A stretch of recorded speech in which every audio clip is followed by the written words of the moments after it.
Nanakawan ng kotse ng dating host ng programang Born to be Wild, si Kiko Rustia sa lungsod ng Quezon.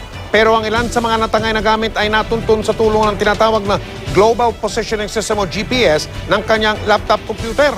Si Marisol Abduraman, Naka-Alerto 24. Basag ang salamin at nalimas lahat ng gamit sa loob ng kotse ni survivor castaway at dating Born to be Wild host na si Kiko Rustia. Nitong Biyernes daw ng gabi siya ng biktima habang nakaparada sa harap ng Immaculate Conception Church sa Quezon City. Tanaw naman daw niya ang sasakyan mula sa kainan na pinuntahan nila. Na-discover namin na nalooban na yung kotse.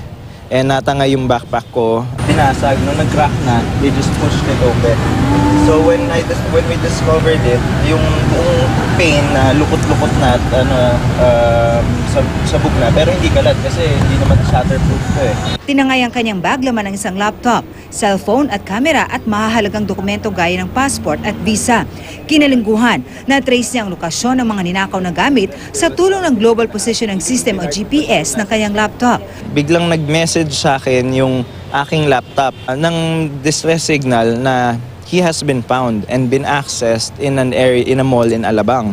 Sa tulong ng QCPD Station 10, natunto nilang lugar na isa raw bentahan ng cellphones at gadgets sa loob ng isang mall sa Alabang. Una raw niyang nakita ang kanyang kamera. Yan po ang aking kamera. Sa display, naka-display. Yan po ang aking kamera. So, syempre, nagulat yung ibang tao. Tapos sinalaysay ko na nga yung mga pangyayari. Sabi raw sa kanya ng may-ari ng stall, binenta lang sa kanila ang kamera, pero wala doon ang laptop. Dinala ng pulisya sa presinto ang may-ari ng store. Maya-maya, dumating ang asawa nito, dala na ang kanyang laptop. Binayaran na lang daw ng asawa nito ang laptop mula sa nakabili nito. Natakot lang daw nung marab kaya hindi na sumama sa police station. Lalo pat bawal sa batas ang magbenta o bumili ng mga nakaw na gamit. Linis ng laptop ko. Luma na siya na MacBook Air eh. Nanggal na yung mga sticker and everything, pinalish, everything. Mukha siyang brand new eh.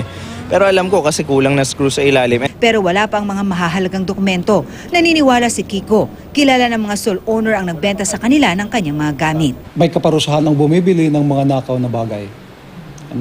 At ang kaparusahan equivalent din doon sa nagnakaw itself. Huwag na lang tayo maglagay ng mga mamahaling o nakakainggan yung mga personal items doon sa car. Marisol Abduraman, Nakatuto, 24 Oras.